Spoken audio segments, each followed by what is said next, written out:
Hey guys, मेरा नाम है सौरभ मिश्रा और आज इस वीडियो में हम लोग कोडसेप की एक प्रैक्टिस प्रॉब्लम को डिस्कस करने वाले हैं जिसका नाम है डांस मूव्स और इसका जो कोड है वो है DANCEMOVES। डिफिकल्टी लेवल इसकी केक वॉक है और इसकी जो प्री रिक्विजिट है वो नन है। और यार ये जो प्रॉब्लम है ये स्नैक डाउन 2021 के ऑनलाइन राउंड 1A में पूछी जा चुकी है। तो यार चलते हैं और इसकी प्रॉब्लम स्टेटमेंट को विजिट करते हैं और इस प्रॉब्लम को सॉल्व करते हैं। तो यार अभी हम लोग पहुंच चुके हैं डांस मूव के प्रॉब्लम स्टेटमेंट पे। अब ये सिंपल बोल रहा है this year Chef is participating in a dancing competition. Chef अपना डांसिंग कॉम्पिटिशन में पार्टिसिपेट करने वाला है और बोला the dance performance will be done on a linear stage marked with integral positions. Initially Chef is present at position X and Chef dancer dance partner is at Y. तो बोला गया है कि जो सेफ है वो अब इस बार क्या करने वाला है, डांस कॉम्पिटिशन में पार्टिसिपेट करने वाला। सेफ एक्स पे खड़ा है और उसकी जो पार्टनर है वो बेसिकली वाई पे खड़ी है और ये लीनियर स्केल पे दोनों खड़े हैं। ठीक है, यानी एक सीधी लाइन में एक्स और वाई दोनों खड़े हैं। ठीक है, now Chef can perform two kind of dance moves. पहला कौन सा है, अगर सेफ किसी kth पोजीशन पे खड़ा है तो वो k+2 यानी दो दो से ऐसे आगे मूव कर सकता है। ओके, या फिर वो पीछे की तरफ एक एक से मूव कर सकता है। ओके, यानी अगर वो 10th पोजीशन पे खड़ा है किसी भी टाइम पे तो 10 से आगे कहां पे जा सकता है, 12 पे जा सकता है एक मूव में, 14 पे जा सकता है, 16 पे जा सकता है, 18 पे जा सकता है, आगे कितना भी जा सकता है। और किसी भी पोजीशन पे अगर उसे पीछे आना हुआ तो 9 पे आ सकता है, 8 पे आ सकता है, 7 पे आ सकता है। और काउंट इसका क्या होगा, हर बार एक जंप का काउंट 1 होगा, यानी एक बार जंप करूंगा तो मैं इसका मतलब एक जंप हुआ। ठीक है, now slide to position k-1 यहाँ पे दिया गया, पी बैक जंप का दिया गया। Now Chef wants to find the minimum number of move required to reach his partner, यानी अपने पार्टनर तक पहुंचने के लिए उसे कितने नंबर ऑफ मूव्स की जरूरत पड़ेगी ये हमें निकालना है। ठीक है, जो हमारा मूव्स होगा नंबर ऑफ मूव्स, यही हमारा आंसर होगा। Okay, number of moves. Okay, तो अभी बढ़ते हैं इनपुट फॉर्मेट की तरफ। ये सिंपल बोल रहा है the first line will contain a single integer T the number of test cases. ठीक है, पहला लाइन क्या है, टी है यानी नंबर ऑफ टेस्ट केसेस दिया गया। उसके बाद क्या है, then the description of T test case follows. उसके बाद मुझे हर टेस्ट केस के लिए क्या दिया गया, each test case contain a single line with the two space separated integer X और वाई। और यार जो हर टेस्ट केस होगा, टेस्ट केस में हमने 2 पॉइंट एक्स और वाई लेने, जहां पे जो एक्स है वो बताएगा कि मेरा सेफ किस जगह पे, और जो मेरा वाई है वो बताएगा उसकी जो पार्टनर है डांस पार्टनर वो किस जगह पे। ठीक है, नाउ रिस्पेक्टिवली आउटपुट फॉर्मेट क्या होगा, the for each test case print in a separate line. हमें बेसिकली ये प्रिंट करना है कि x को y तक पहुंचने के लिए कितने मूव्स की जरूरत पड़ेगी। ये बात समझ में आती है। नाउ अगर हम लोग कंस्ट्रेंट पे बढ़े तो कंस्ट्रेंट बोल रहा है जो नंबर ऑफ टेस्ट केस है वो 1 से लेके 10⁻³ तक है और x और y की वैल्यू -10⁻³ से 10⁻³ तक लाई कर रही है। ठीक है, नाउ अब सैंपल इनपुट पे जाते हैं तो सैंपल इनपुट बोल रहा है पहला है 3,8, यानी जो मेरा सेफ है वो यहाँ पे 3 पे है, यानी x है मेरा 3 और जो y है मेरा वो है 8। ओके, तो होगा सिंपल ऐसा, 3 से 5 पे पहुंचेगा, 5 से 7 पे पहुंचेगा, 7 से मेरा 9 पे पहुंचेगा और 9 से एक बैक होके 8 पे पहुंचेगा, क्योंकि आगे सिर्फ वो दो बार दो बढ़ सकता है और पीछे एक बढ़ सकता है। तो अगर 3 के बाद वो 5 पे पहुंचेगा, 5 के बाद 7 पे पहुंचेगा, 7 के बाद बेसिकली वो 8 पे पहुंचेगा नहीं, 7 के बाद तो 9 पे पहुंच जाएगा, तो उसके बाद उसे एक बैक आने पड़ेगा। तो उसके लिए यहाँ पे क्या होगा, उसके लिए यहाँ पे टोटल 4 हो जाएंगे, 1 2 और 3 और 4, यानी टोटल जो मेरा आंसर है वो यहाँ पे 4 आने वाला है। नाउ -11 -15 यानी -11 पे है और मुझे -5 पे पहुंचना है। ये बात समझ में आती है। तो सबसे पहले -9 -7 और उसके बाद -5, तो टोटल कितना, ये पहला ये दूसरा ये तीसरा, यानी 3 बार में पहुंच जाएगा।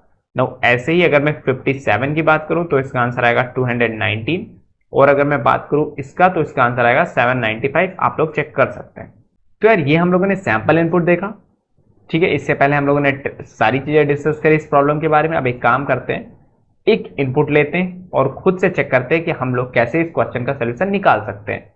तो यार सबसे पहले अगर ये मेरा कुछ पॉइंट x दिया गया और कुछ पॉइंट y दिया गया, ठीक है, तो x क्या है, सेफ की पोजीशन है, y क्या है, उसके डांस पार्टनर की पोजीशन है। ठीक है, ये होती है पहली कंडीशन। क्या कोई और कंडीशन पॉसिबल है? बिल्कुल पॉसिबल है। सेफ मेरा यहां पे भी तो हो सकता है, यानी x मेरा यहां पे और y मेरा कुछ यहां पे हो। ओके, y मेरा कुछ यहां पे हो जो उसकी डांस पार्टनर है। ठीक है, तो अगर ऐसी कोई सिचुएशन होती है, सपोज दैट मैं कोई एग्जांपल लूँ, x की पोजीशन में 10 मान लूँ और d की पोजीशन में 5 मान लूँ, तो सेफ क्या करेगा, सेफ पीछे की तरफ मूव करेगा और पीछे की तरफ वो एक एक स्टेप मूव करता है। तो 10 से वो 9 पे, 9 से 8 पे, 8 से 7 पे, 7 से 6 पे और 6 से 5 पे बेसिकली पहुंच जाएगा। और एक एक जंप ले रहा है तो एक एक मूव काउंट होगा और टोटल कितने काउंट हो जाएंगे, यहाँ पे टोटल हो जाएंगे 5, यानी 5 बार में पहुंच जाएगा। अगर उसे 10 से 9 में पहुंचना है तो एक मूव लगेगा, यानी 10 माइनस 9 1। ऐसे ही 10 से 5 पे पहुंचना है तो 10 माइनस 5 5, मेरा 5 आंसर हो जाएगा। ये बात समझ में आती है। इस केस की बात करते हैं। इस केस में सिंपल बोला गया है x और y है, तो सपोज दैट x मेरा कुछ ऐसा 5 है और y मेरा सपोज दैट मैं मान के चलता हूं 6 मान रहे। तो अगर इसे 5 से 6 पे पहुंचना है तो कैसे पहुंचेगा, डायरेक्टली 5 से 6 पहुंच नहीं सकता, ये 2 का जंप लेगा और पहुंचेगा 7 पे और उसके बाद 1 का जंप पीछे आएगा, तो टोटल 2 मूव्स में इसका काम हो जाएगा। ये बात समझ में आती है। तो कैसे हम लोग इसको निकालेंगे, सिंपल एक काम करते हैं, हम लोग पहले एक सिंपल सा सोल्यूशन लिखते हैं, ठीक है। तो सिंपल सा सोल्यूशन ये है कि मुझे x और y दो वैल्यू इनपुट दी गई है। तो अगर जो मेरी y वैल्यू है ये वैल्यू क्या हो, छोटी हो x से, यानी अगर सिर्फ यहां खड़ा हो 10th पोजीशन पे सपोज दैट, और जो उसकी डांस पार्टनर है वो यहां खड़ी हो सपोज दैट 8th पोजीशन पे, तो बैक की तरफ जाएगा और बैक की तरफ वो एक एक स्टेप मूव करता है और एक एक जंप लेता है बेसिकली। तो अगर y की वैल्यू लेस देन हो या फिर इक्वल टू हो x के, ये बात समझ में आती है। तो मेरा जो आंसर हो जाएगा वो आंसर क्या हो जाएगा, वो सिंपल आंसर हो जाएगा, यानी अगर 10 पे है और 8 पे पहुंचना है तो कितने स्टेप चलना पड़ेगा, 10 माइनस 8 यानी 2, यानी 10 से 9 एक स्टेप और 9 से 8 दूसरा स्टेप, यानी जो मेरा आंसर हो जाएगा वो हो जाएगा x माइनस वाई। और सपोज दैट दोनों सेम ही पॉइंट पे थे तो x माइनस वाई 0 हो जाएगा, ठीक है। एल्स एल्स का क्या मतलब है, एल्स का मतलब है जो मेरा y है, y मेरा ग्रेटर देन x है। अगर y मेरा ग्रेटर देन x से है तो x कुछ यहां मान लो मैं 8 और y में कुछ यहां मान लो सपोज दैट 11, या एक और केस लेता हूं, इसको 8 मानता हूं और इसको 10 मान लेता हूं, और एक और केस लेता हूं, इसको 8 मानता हूं, इसको 9 मान लेता हूं, ठीक है। तो मैं एक बात बताऊं, 8 मेरा क्या है, 8 मेरा है इवन, और 11 मेरा क्या है, 11 मेरा ऑड है, और हर बार दो दो स्टेप मूव करा है। तो क्या कभी 8 में हर बार दो दो जोड़ के आप 11 बना सकते हो, क्योंकि नहीं बना सकते ना, क्योंकि 8 मेरा इवन है और 11 मेरा ऑड है, और किसी भी इवन नंबर में आप इवन नंबर ऐड करके कभी ऑड तक पहुंच ही नहीं सकते। ये बात समझ में आती है। और अगर 8 मेरा इवन है और 10 मेरा इवन है तो 8 से आप 10 पे पहुंच सकते हो दो जोड़ के, समझ में आ रही बात। अगर 8 मेरा यहां भी देखो 8 मेरा इवन है, 9 मेरा ऑड है, तो आप कभी 2 जोड़ के यहां नहीं पहुंच सकते। इसका मतलब 8 से लगना आप डायरेक्टली नहीं पहुंच सकते, हाँ आप 7 से 9 पहुंच सकते हो, ठीक है। क्यों पहुंच सकते हो, क्योंकि 7 भी ऑड है 9 भी ऑड है। 7 से आप 15 पहुंच सकते हो, 7 से आप 21 पहुंच सकते हो, बट 7 से किसी इवन नंबर पे नहीं पहुंच सकते। इसका मतलब क्या है, इसका मतलब आप क्यों नहीं पहुंच सकते, वापस से जरा सा इसको ध्यान से देखते हैं। अगर मेरे पास एक ऑड नंबर है सपोज दैट 7, दूसरा ऑड नंबर है 15, तो मैं 7 से 15 तक क्यों पहुंच पा रहा हूं, इसलिए पहुंच पा रहा हूं क्योंकि 7 और 15 का जो डिफरेंस है वो है 8। 8 मतलब इवन नंबर, यानी अगर दो ऑड नंबर है उनका डिफरेंस मेरा यहाँ पे इवन दे रहा है तो मैं दो दो बढ़ा के 7 से 15 पे पहुंच सकता हूँ। नाउ सेकंड केस लेते हैं, अगर मेरा एक 8 है और दूसरा 10 है तो मैं 8 से 10 पे पहुंच सकता हूँ। क्यों पहुंच सकता हूँ, क्योंकि इनका डिफरेंस है 2 जो कि है इवन। यानी कभी भी अगर मुझे डिफरेंस जो है वो मिल जाएगा इवन नंबर, तो अगर कभी भी डिफरेंस मुझे मिलेगा इवन नंबर तो मैं सिंपल पहुंच सकता हूं, यानी 8 से मैं 10 पे पहुंच सकता हूं। अब अगर 8 से 10 पे पहुंच सकता हूं तो कितनी बार में पहुंच सकता हूं, एक बार में पहुंच सकता हूं। 8 से 10 सीधा जंप लिया तो 8 और 10 को माइनस करने पे 2 आ रहा था, बट मेरा जो आंसर है वो 1 आ रहा है। एक और केस देखते हैं, 8 से अगर मुझे पहुंचना है 16 पे, 8 से मुझे पहुंचना है 16 पे, डिफरेंस कितने का है पहले डिफरेंस निकालते हैं। तो डिफरेंस सिंपली मेरा है 8 का। और अगर मैं देखूं 8 से 16 पे अगर मुझे पहुंचना है तो 8 से 10 पे, 10 से 12 पे, 12 से 14 पे और 14 से 16 पे, एक स्टेप, दो स्टेप, तीन स्टेप, चार स्टेप, यानी मेरा आंसर होने वाला है 4। तो देखो जो मेरा डिफरेंस आ रहा है ना, इसी को डिवाइडेड बाई 2 करके मेरा आंसर निकल रहा है। क्यों निकल रहा है, क्योंकि मुझे इतना डिफरेंस, इस डिफरेंस को कवर करना है। हर बार 2 स्टेप चल रहा हूं तो ऑब्वियस सी बात है मैं 4 बार में इस डिस्टेंस को कवर कर लूंगा, इसीलिए जो मेरा आंसर हो रहा है वो difference divided by 2।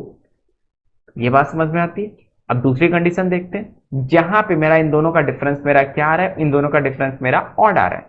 Suppose that 8 है और मेरा 15 है। अब मेरा क्या होगा, 8 से 10 पे पहुंचूंगा, 10 से मैं कहां पे पहुंचूंगा, 10 से 12 पे पहुंचूंगा, 12 से 14 पे पहुंचूंगा, 14 से 16 पे पहुंचूंगा, 16 से वापस से मैं कूद के 15 पे आऊंगा। ये बात समझ में आती है। तो किसी भी टाइम पे अगर आपका जो भी ये डिफरेंस है, यानी डिफरेंस 8 और 15 का डिफरेंस मेरा कितना है, 8 और 15 का जो डिफरेंस है ये मेरा है, बेसिकली अगर एब्सोल्यूट डिफरेंस लूं तो मेरा है 7। तो अगर मेरा डिफरेंस 7 है तो क्या कभी दो दो की साइकिल में 7 आएगा, या दो दो ऐड करते हुए कभी 7 पहुंच पाऊंगा, नहीं पहुंच पाऊंगा। बट 8 में जरूर पहुंच सकता हूं। तो मैं सिंपल क्या करता हूं, इस डिफरेंस में एक जोड़ लेता हूं, क्योंकि मुझे 7 पे नहीं पहुंचना ना, मुझे 8 पे पहुंचना है। कभी भी डिफरेंस मेरा 23 होगा तो मुझे 23 स्टेप नहीं करनी, 24 पे पहुंच जाओ और वापस से एक पीछे आ जाओ। तो एक काम करो, जो भी इसका डिफरेंस आए उसमें एक जोड़ दो, 8 बना दो, और उसको क्या कर दो, उसको 2 से डिवाइड कर दो, क्योंकि हर बार 2 स्टेप मैं चल रहा हूं। तो टोटल 4 स्टेप में मैं कहां पहुंच जाऊंगा, टोटल 4, जब मैं बेसिकली मैं जब 4 मूव्स लूंगा ना तो मैं 8 की डिस्टेंस ट्रेवल कर लूंगा। और यहां मैं 8 पे हूं, 8 की डिस्टेंस ट्रेवल करूंगा तो मैं 16 पे पहुंच जाऊंगा, और एक और एक्स्ट्रा मुझे मूव चलना है और मैं एक पीछे 15 पे पहुंच जाता हूं। तो सिंपल सी बात है, अगर मेरे पास एक x है और एक y है, y आगे है x पीछे है, तो मैं सिंपल डिफरेंस निकालता हूं y माइनस एक्स। अगर डिफरेंस मेरा इवन है तो if d modulus 2 equal to 0, तो मेरा जो आंसर हो जाएगा वो क्या हो जाएगा, वो हो जाएगा simple y minus x divide by 2, क्योंकि हर बार मैं 2 स्टेप चल रहा हूं। ठीक है। सेकंड केस क्या हो सकता है, एल्स अगर इन दोनों का डिफरेंस मेरा ऑड हो। तो अगर इन दोनों का डिफरेंस ऑड हो तो मैं क्या कर सकता हूं, तो मैं सिंपली कर सकता हूं कि अगर मैं डिफरेंस कैलकुलेट करूं तो डिफरेंस आएगा y minus x. Okay, difference मैंने यहाँ ऊपर भी कैलकुलेट किया था तो मुझे दोबारा कैलकुलेट करने की जरूरत नहीं है यहाँ पे।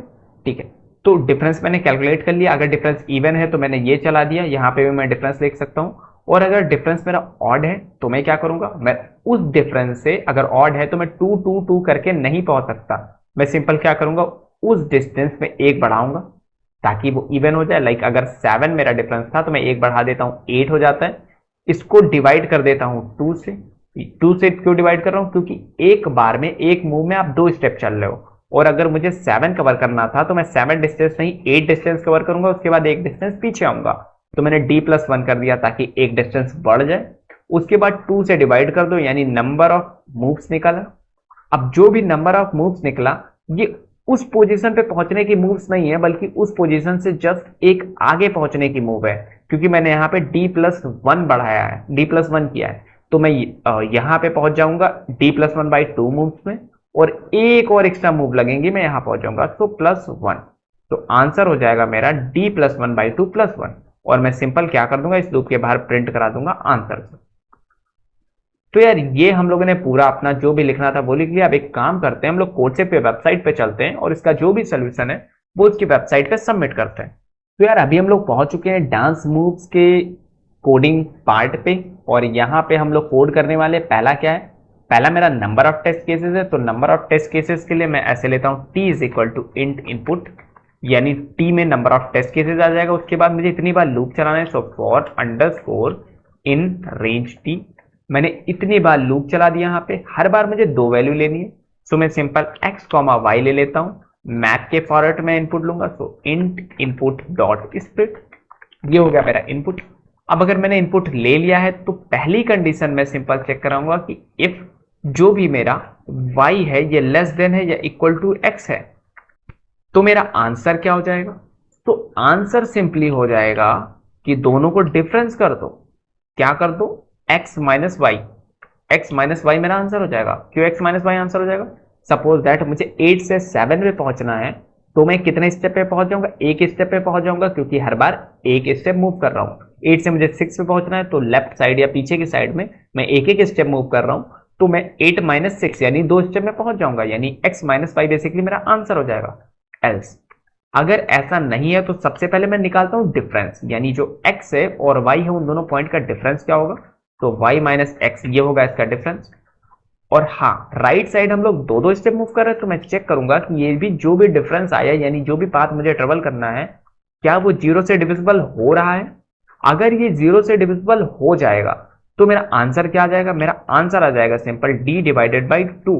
क्योंकि आपको सपोज दैट डिफरेंस आपका 8 आया, आपको 8 स्टेप मूव करना है हर बार में आप 2 स्टेप मूव कर रहे हो, तो 8 डिवाइडेड बाई 2 4 स्टेप में आप पहुंच जाओगे, इसलिए मैंने d डिवाइडेड बाई 2 कर दिया। एल्स दूसरी कंडीशन क्या है कि जो मेरा d है वो डिविजिबल नहीं है 2 से, तो सपोज दैट d की वैल्यू 7 आ गई, जैसे हम लोग पहले डिस्कस कर चुके हैं, या d की वैल्यू सपोज दैट 9 आ गई, तो मैं 9 नहीं पहुंच सकता ना, 9 डिस्टेंस नहीं कवर कर सकता, क्योंकि मैं हर बार 2 डिस्टेंस कवर कर रहा हूं।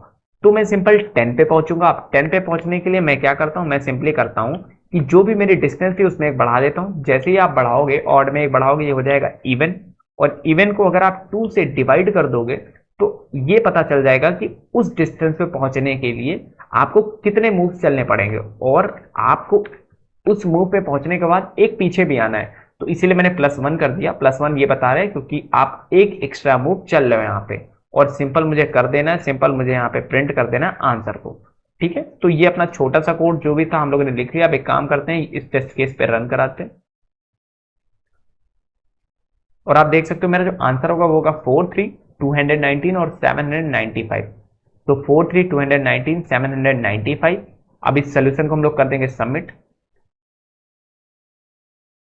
तो यार आप देख सकते हो हमारा सोल्यूशन पूरी तरीके से सबमिट हो चुका है। अब यार इसकी टाइम कॉम्प्लेक्सिटी की बात करें तो बेसिकली ये कांस्टेंट टाइम में हमारा सोल्यूशन हुआ है, क्योंकि हम लोगों ने सिर्फ एक इफ एक एल्स और उसके नीचे एक बेसिकली कंडीशनल स्टेटमेंट का यूज करा है, और कोई भी लूप यहाँ पे यूज नहीं किया है। ठीक है, तो ये मेरा कांस्टेंट टाइम में था। और यार इस क्वेश्चन में लोग गलतियां क्या करते हैं, गलतियां सिंपल ये करते हैं कि जो मेरा x है और जो मेरा y है, यहाँ पे y भी x से छोटा हो सकता है, लोग इस कंडीशन को नजरअंदाज कर देते हैं। और अगर आप यहाँ पे कंस्टेंट देखो तो कंस्टेंट में कहीं भी ऐसा नहीं लिखा है कि जो मेरा x होगा वो y से छोटा ही होगा। तो आपको हमेशा इस चीज पे ध्यान दे के रखना है कि जो मेरा y है वो हमेशा x से छोटा हो सकता है। कभी भी आप कोई भी क्वेश्चन हो तो उसको खुद से मत सोच लो कि नहीं ऐसा पॉसिबल है, आप कंस्टेंट आके देखो, अगर कंस्टेंट में कुछ ऐसा लिखा होता कि x लेस देन वाई या x less than equal to Y, तो हाँ एक पॉसिबिलिटी हो सकती है, यानी तब तो क्लियर होता कि x हमेशा छोटा होगा। बट अगर नहीं लिखा है तो कुछ भी कंडीशन पॉसिबल है। तो यार ये था हमारा आज का वीडियो। अगर वीडियो पसंद आई है तो वीडियो को लाइक करो और अपने दोस्तों में शेयर कर दो, और अगर आपके मन में किसी भी तरीके का डाउट हो रहा हो तो यार आपको पता है कमेंट बॉक्स में आपको लिखना है।